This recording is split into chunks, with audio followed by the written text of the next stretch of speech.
મહત્વના સમાચાર પર નજર કરીશું। મહત્વપૂર્ણ સમાચાર સામે આવી રહ્યા છે તો રાપરના કીડિયાનગર પાસે માલગાડી પાટા પરથી ઉતરી હોવાના સમાચાર સામે આવી રહ્યા છે। માલગાડી પાટા પરથી ઉતરી છે। માલગાડીના 2 વેગન પાટા પરથી ઉતરા હોવાના સમાચાર સામે આવી રહ્યા છે। ટ્રેન અકસ્માતના પગલે રેલ વ્યવસ્થાને અસર પહોંચી છે। રેલ વ્યવસ્થા ખોરવાઈ હોવાના સમાચાર। માલગાડી પાટા પરથી ઉતરી છે। 2 વેગન પાટા પરથી ઉતરી જતા અફરાતફરીનો માહોલ પણ જોવા મળ્યો હતો। રેલવે અધિકારીઓ ઘટના સ્થળે પહોંચ્યા હતા, તપાસ હાથ ધરી હતી। એક્સક્લુઝિવ દ્રશ્યો જીએસટીવીના આપ જોઈ રહ્યા છો। જ્યારે માલગાડીના 2 વેગન પાટા પરથી ઉતરી ગયા હતા।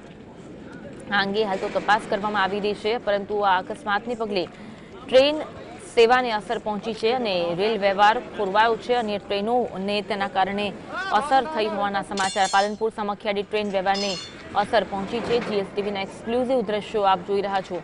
રાપરના કીડિયાનગર પાસે માલગાડી પાટા પરથી ઉતરી છે।